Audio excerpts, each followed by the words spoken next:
At the mention of your name, the scales will fall from their eyes. Blinded eyes will see that you are Lord.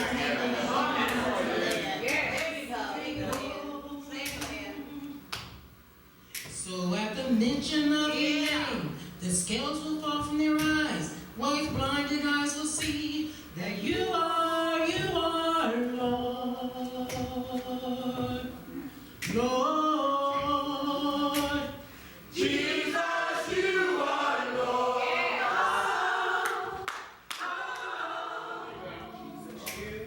Jesus, you are Lord.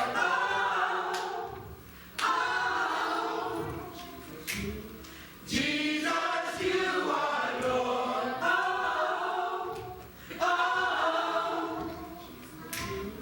Jesus, you are Lord.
Cleanse me from unrighteousness, that to stand in and speak through it.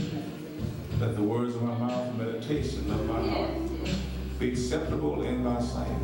O Lord, my strength, my redeemer. Have your way, Lord. In Jesus' name we pray. Amen. Amen. I don't know about you, but I know the Lord is blessing me. Right now.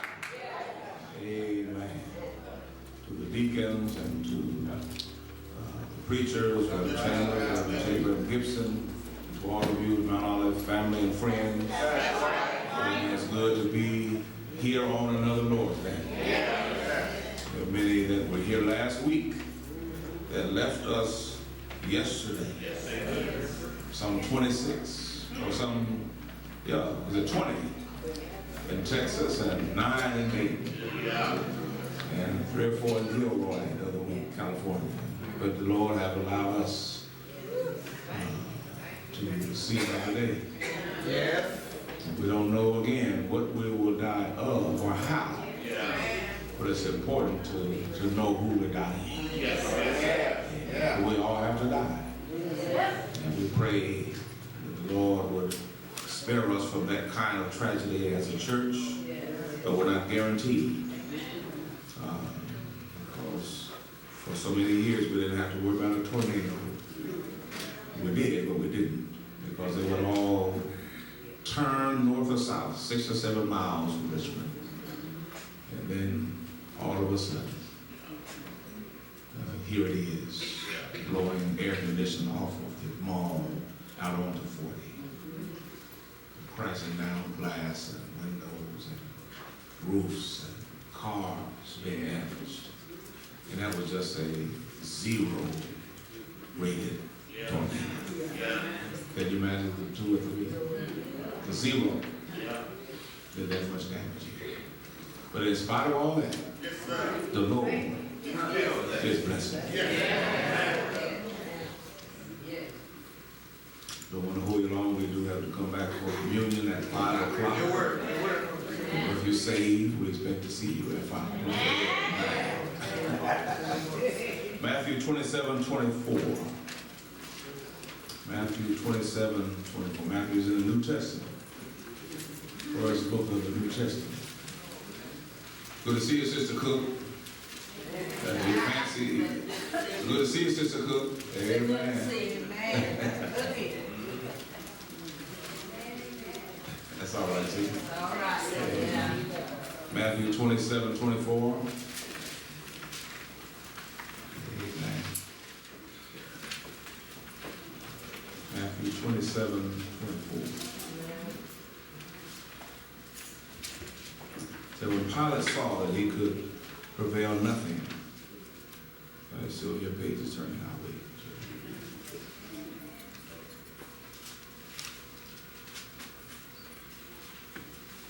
Matthew 27:24. When Pilate saw that he could prevail nothing, but that rather a tumult was made, he took water and washed his hands before the multitude, saying, I am innocent of the blood of this just person. See ye to it. I'm going to talk about Pilate's wash basin. Pilate's wash basin.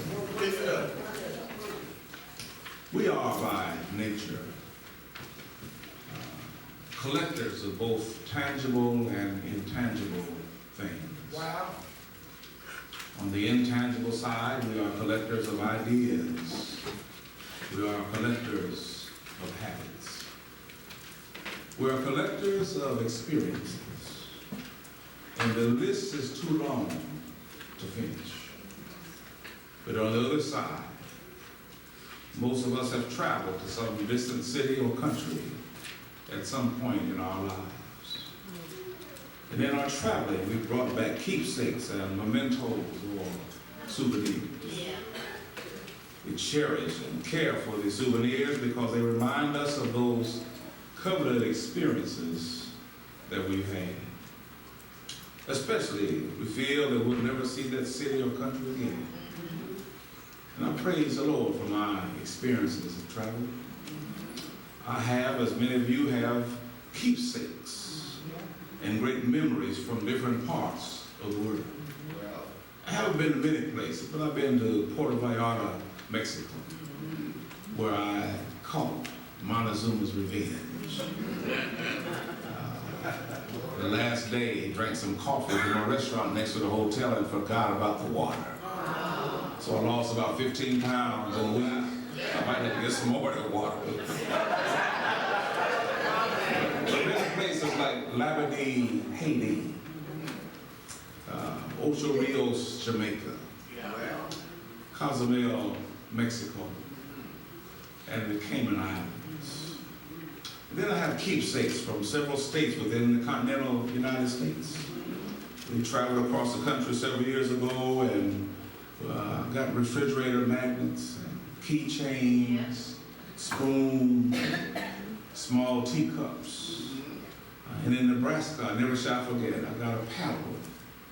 And on one side of the paddle says, the Board of Education. And on the back side of the paddle said, for the seat of understanding.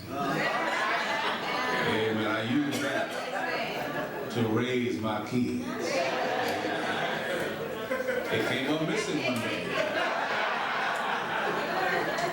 And I guess they talked about my eyebrow corner. Both of them went up. And I said, when I get home from work, it better be there. And it was. Nobody know how it left, and nobody know how it returned.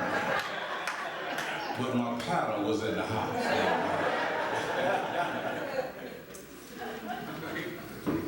And I thank God for the mementos that I've been able to gather over the course of my life. But then I thought about how much I'd love to add to my collection. Some of the mementos in the journey of the biblical people of God. Thought about how I'd love to add to my collection a piece of Moses' rock that he stretched out over the Red Sea. Yes, sir. Yes, sir. The sea opened and the children of Israel walked across on dry land. I thought about how I'd like to add to my collection a piece of Gideon's fleece upon which the dew fell. Right. The fleece was wet, but around it was dry. Yeah. And then the dew fell again, and around the fleece was wet, but the fleece itself was dry. I thought about how much I'd love to add to my collection a piece of that ark, which is a type of church, and which carried Noah and his family to safety. Or how much I would like to have a piece of the altar that Elijah built upon Mount Carmel, where he defeated pagan gods. Yeah. Or how much I like to have just a handful of the kitchen utensils used by Sister Sarah when Abraham had visitors from the heavenly realm. Wouldn't it be wonderful to add to our collection the water pots that Jesus used at the wedding feast at Cana of Galilee? Oh, how I would love to add to my collection a part of that rope that Paul's friend let him down in a basket with over the wall in order to make his escape. Or a piece of the ship when Paul was on his way to Rome. The ship broke into bits and pieces. Some made it on planks, some made it on splinters, some swam, but they all made it to shore. How much I'd like to have just a piece of Joseph's new tomb in which they laid our master. I think these would be keepsakes that I would cherish forever. But most of all, how much I would love to have a part of that cross, a part of that precious garment that the master wore upon which they nailed him to a cross. And I remember, this goes way back in the 70s now, late 60s, early 70s, and I can remember the Mount Olive choir from the yesteryears used to march in at the back door. The left hand behind their back and the right hand up. left, to the right, and they would come down the aisle as Marion would play. We are soldiers in the army. We have to fight, although we have to cry. And then the part that gets me, they said we have to hold up. Well, what a keepsake that would be, that old, rugged, Reverend Jones, splinter-filled, blood-soaked banner. Wouldn't that be quite a keepsake? But then as I look at the text today, I wonder if it were possible if I could just have a piece of Pilate's wash basin. And what that would mean if we could have a piece of his wash basin. So come with me to the text. Come to the text today. Jesus has already been arrested. He had already endured police brutality. Palm Sunday had passed. And Jesus is now making his way into Jerusalem. But if Jesus had only stayed away, they would have not had to deal with Jesus.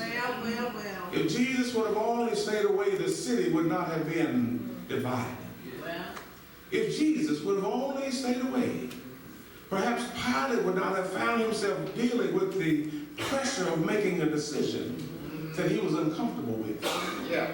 But because Jesus came, the city had to deal with Jesus. And the city was divided. The crowd shows the fickleness of man and the division even with our own minds, because on one day they cried, Hosanna. They had heard of Lazarus being raised from the dead. And so they came to see the one who raised him when he made his entry into Jerusalem. They greeted him as they would greet a king with palm branches and symbol of victory and cries of Hosanna, which put another way is a cry of save us. And certainly that was the purpose of his coming. Their prayer for deliverance would be responded to at the end of this very week. But before he had accomplished his mission on our behalf, many of those who greeted him with joy when he entered were in the same crowd that said, crucify him. And like it was then, so it is now. If only Jesus would stay away, I would have to wrestle with my value system. If Jesus would stay away, I wouldn't have to wrestle between wretchedness and righteousness. If only Jesus would stay away, I wouldn't have to decide about what is right and what is wrong. My soul wouldn't be divided. I wouldn't be as humanly fickle as I am. If only Jesus would stay away, I wouldn't have to struggle between my spirit and flesh. But I come to tell you this morning on my way to heaven that Jesus will always come. He'll never stay away. He'll never leave you nor forsake you. There are some homes today that are divided in this city because Jesus refuses to stay away. There are those having problems on their jobs because Jesus refuses to stay away. There are those of us who mean business about Christianity. We're bumping our heads against the standards of this world because Jesus refuses to stay away. And because he refuses to stay away, we've got to deal with this man named Jesus. Not only did Jerusalem have to deal with Jesus, but Pilate also had to deal with Jesus. On the one hand, if Pilate had accepted Jesus, he would have been in disfavor of the Jews. On the other hand, the idea of crucifying Jesus was distasteful to his own better judgment. And so Pilate called for a basin of water and stood before the people and washed his hands, symbolically saying that he was not going to take a position. He was not going to be at fault in crucifying this just man. But now let's look at Jesus. Jesus is standing while Pilate is sitting. Jesus, the Son of God, subjecting himself to a man. Not only was Pilate sitting, but he was sitting on the seat of judgment. And so you got a strange situation here. Pilate had had a strange situation because he had a strange prisoner. But you see, with Pilate sitting and Jesus standing, you have ignorance sitting in judgment on wisdom. When Pilate is sitting and Jesus is standing, you have evil sitting in judgment on righteousness. When Pilate is sitting and Jesus is standing, you have weakness sitting in judgment on strength. When Pilate is sitting and Jesus is standing, you have the creature sitting in judgment on the Creator. When Pilate is sitting and Jesus is standing, you have humanity sitting in judgment on divinity. He's got a strange situation here, Mary, because he's sitting in judgment on a strange prisoner. So what does he do? What does his basin represent? The wash basin of Pilate represents an attempt on man's part to take a stand of neutrality when it comes to deciding about Jesus. It's an attempt on man's part to say, I have nothing to do with it. But I'm going to tell you that the gospel talks about the impossibility of neutrality. I don't care who you are or where you're from, or whatever you say. The book says you either for him or against him. There is no middle ground. There is no neutral territory. But when Pilate tried to wash his hands, he was trying to take a neutral stand to say, I'm neither for him nor against him. Now understand Pilate's wife, what she was trying to say. She'd been disturbed all night in a dream. And you know, if you listen to the Lord, he'll talk to you. If you're sensitive and in tune with God, he'll tell you what he wants you to know. And whoever will listen, God will talk to you. So Pilate got word, Sister Pilate got word to her husband. She said, have nothing to do with this just man. Come on now, come on. She meant well, but she gave bad advice. Because Pilate was not confronted with making one choice out of three. He was confronted with making one out of two choices. He didn't have the option of three choices. He only had two. Pilate was free to crucify Jesus, or he was free to let him go. But he was not free not to have nothing to do with it. And if you're here today and you've never received Jesus Christ as your Lord and Savior, you're free. You're free to go on rejecting Jesus, or you're free to accept him as your personal Savior. But you're not free to say, I have nothing to do with it. Because Jesus refuses to stay out of your Jerusalem. Because not to decide is to decide. When I talk about I'm not going to decide, I've already decided. I've decided not to decide. And if you keep on deciding not to decide, God will eventually take all your decisions away. You got to make your decision in time. And that brings me to talk about the cruciality of choice. The cruciality of choice. Time has effect upon your choice. You see, as time passes, your choices change. You don't have today the same choices you had 20 years ago. And 20 years from now, you won't have the same choices you have today. Because as time, can you get that little noise out there, please, Reggie, for me? Because as time passes, your choices change. And 20 years from now, you may not have a choice to use your mind as you see fit. 20 years from now, you may not have the choice to come and go as you desire. The time will come when you'll have to go where people carry you. You'll have to go where people lead you. Making a choice is a crucial issue. But choosing is painful. Choosing can be frustrating. Choosing can keep you up at night. Decisions can occupy your mind all night long. What shall I do with this man? Making a choice is a difficult matter. And yet every day of our lives we make choices. You're here this morning because you made a choice. And those Sundays you're not here is because you made a choice not to come. Sometimes we have to choose on what our habits will be. You see, there are all kinds of influences working on us, and we've got to make choices even with our habits. We have to choose between honesty and dishonesty. We got to choose between a controlled temper and unbridled anger. We got to choose between right and wrong. We got to constantly choose between God and Satan. Life is full of choices. But if you're not, but you're not by yourself, because men have to make choices and have had to for thousands of years. Don't you hear Joshua saying, "Choose ye this day whom you serve"? He said, "But as for me and my house," he didn't even give his household a chance to have any input. He says, "For me and my house, we're going to serve the Lord." But look at Pilate and this strange prisoner. Can you imagine Pilate sitting in judgment on Jesus? This strange prisoner who could have called, and a legion of angels would have come to his rescue.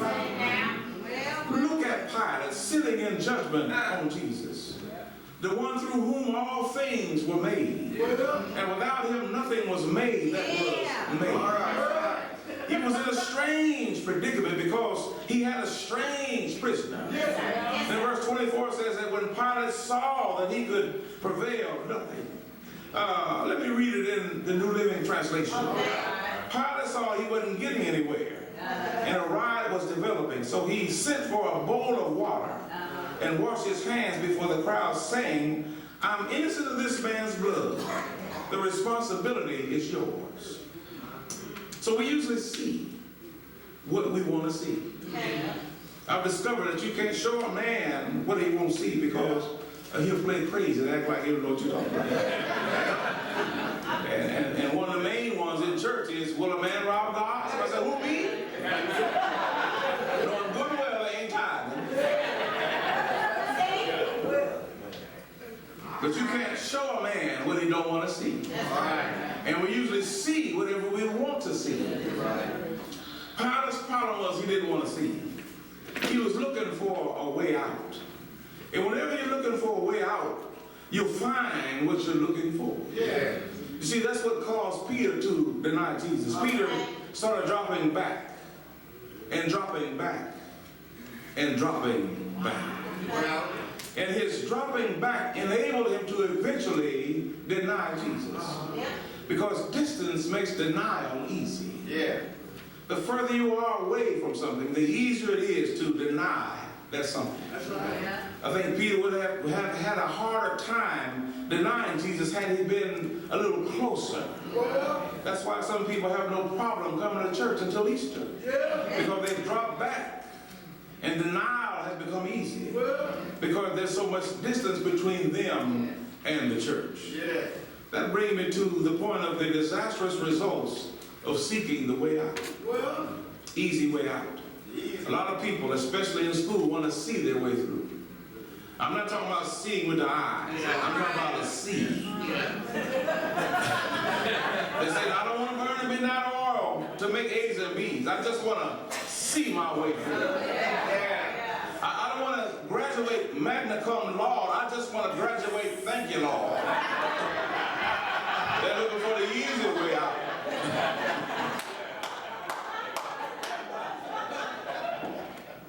Some of the classes we had, I want to see my way out too.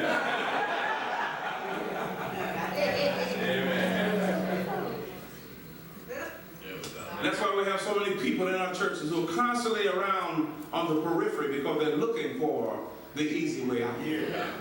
They're looking for what Bonhoeffer calls cheap grace. A grace that won't cost me nothing. They said, "I don't mind being saved, but don't ask me to serve." Lord Jesus. They said, "I want the blessings of heaven, but I don't want to do anything on earth." Don't ask me to make a sacrifice. Lord, just bless me anyhow and give me a pound or two of that cheap grace on the third step on the right. We're like that crowd of gypsies who want to camp close to the city, but we don't want any responsibility to the city. If my house catches on fire, I want the fire trucks to come, but I don't want to help pay the salaries of the firemen. I want water from the city, but I don't want to pay a water bill. But all you need is a sense of history to understand the disastrous results of taking the easy way out. Pharaoh took the easy way out. But listen to history's commentary on Pharaoh. His army drowned in the Red Sea. And I want to stop by and let you know this morning that the collective pharaohs of history have been drowned, are being drowned, and shall be drowned. There are disastrous results when you try to take the easy way.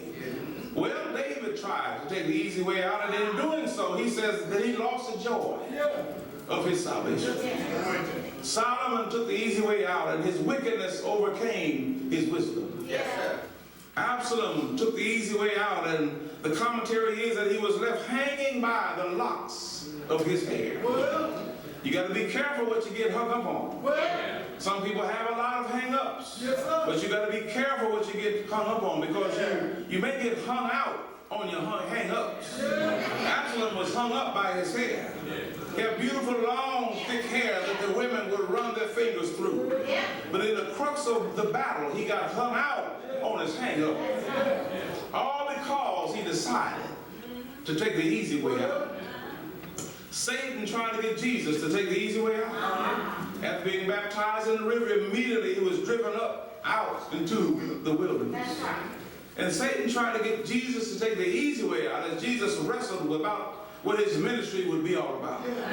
Satan tried to make him a bread king by telling him to turn these stones into bread. And when that didn't work, he told Jesus to major in acrobatics.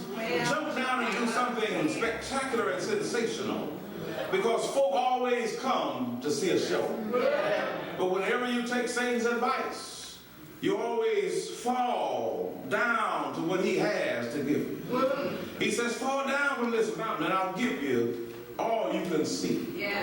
But you have to fall down every time you take what Satan offers. And there's a danger in taking the easy way out.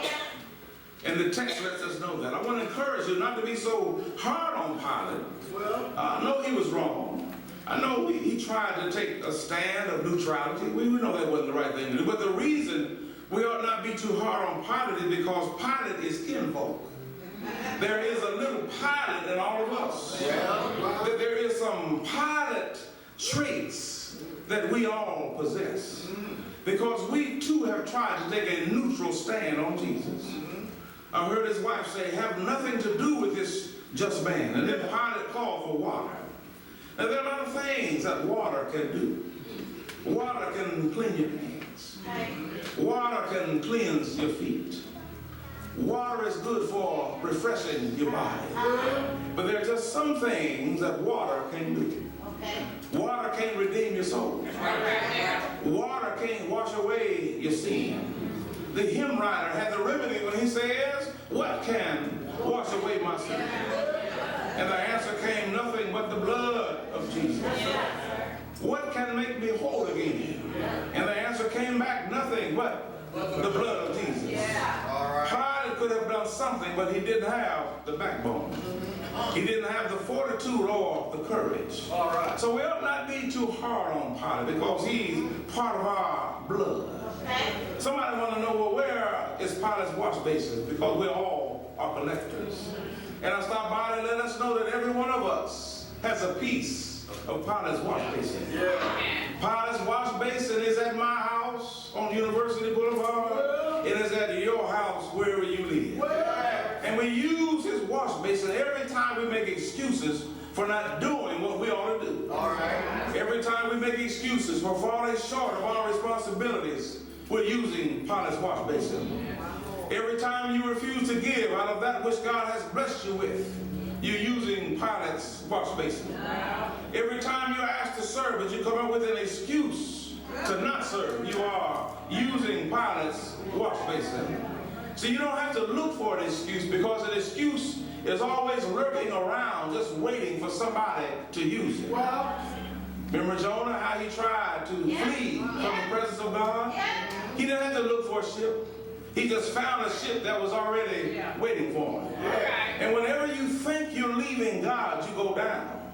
Jonah went down into the ship. The ship went down into the water. He went down into the bottom of the ship. They threw him overboard. He went down into the ocean, and the fish swallowed him. He went down into the belly of the fish. The fish went down to the bottom of the sea. Whatever you got, you're on your way down. Whenever you make excuses, you're on your way down. Whenever you refuse to do what God said starts right, you're on your way down. Look at Jesus. Somebody tried to get Jesus to take the easy way out. Satan began to wrestle with him, and I heard Jesus say, let this cup pass from me. But Jesus knew that the salvation of man was hanging in the balance. So he said, let this cup pass from me. Justice raised its sword, and righteousness stood at attention. And vengeance got ready to fly because salvation was hanging in the balance. But it then said, nevertheless, not my will, but thine be done. He's going to go ahead on and do what the Father asked him to do. He refused to take the easy way out. Look at him hanging there on Calvary's cross. Look at him beaten, bloodied, and bruised for your sins and mine. Somebody said, if thou be the Son of God, come down from the cross. Well, anybody can come down, but it takes courage to stay on the cross. Anybody can quit, but it takes courage to hold on to the end. Anybody can give up, but it takes power to stay in place. He stayed there from the 6th to the 9th hour. Out there in the hot sun. The lips of Jesus parched. The throat of Jesus dry. His body in pain and his blood running down from the cross. If he can't come down, Abraham would have never seen the promise. If he had come down, Moses would have never been raised. If he had come down, Paul would have never made it to Rome. If he had come down, Derek would have never been saved. So I'm glad that he didn't come down. I'm glad he decided to stay there. I'm glad he decided to save me. So he died one Friday. He was buried in a borrowed tomb. And just a little side note, remember in John 13 when Jesus washed the disciples' feet, he used a basin, a wash basin. He borrowed a basin. He borrowed a coat. He borrowed a cross. And he borrowed a tomb. But he gave it back because he just needed them for a weekend. So he died and went into the grave. Stayed there all day Saturday. And all night Saturday night, but early Sunday morning. Got up out of the grave and said, I got all power in my hand. Power to help you make a stand. Power to help you make a choice. Power to keep you from taking the easy way out. I don't know about you, but I'm glad he wouldn't come down. I'm glad that he did die. I'm glad that he went in the grave. And I'm glad he got up on Sunday morning to save a wretch like me. He gave and shed his blood and cleansed me of my sin. And the song said that there is a fountain filled with blood drawn from Emmanuel's vein. And somebody, I believe Thomas, has a hat that says that Jesus is a divine blood donor. Drawn from Emmanuel's vein. Sinners plunge beneath that flood, lose all their guilt and stain. Time out for excuses. Jesus is coming back real soon. Time allows you to get ready for his return. Will you give your life to him today? Will you recommit to him today? Or will you allow your life to be influenced by piling, washing your hands, and maintaining an unclean heart?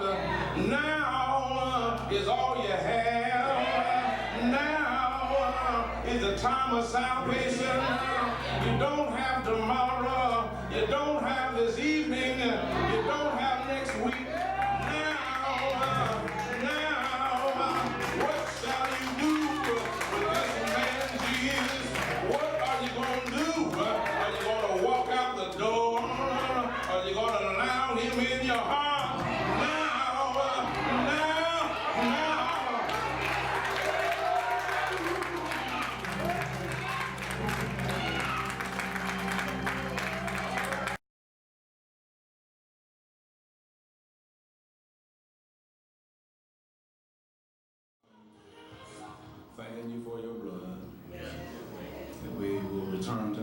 to commemorate and recognize the significance of your blood.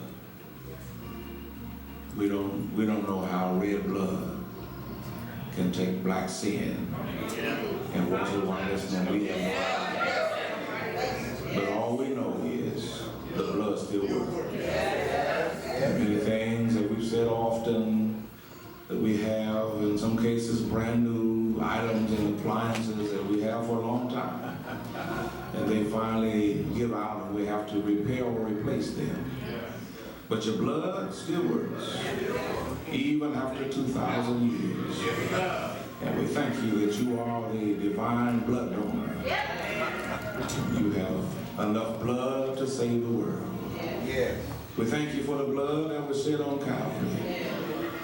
We know it's retroactive because the song said way back on Calvary. Blood that gives us strength from day to day. We know it'll never lose its power. And we just thank you for your blood. Now may the grace of the Lord Jesus Christ, the love of God, and sweet communion of the Holy Spirit rest, rule, and abide with us now and forever. Shall we all sing together?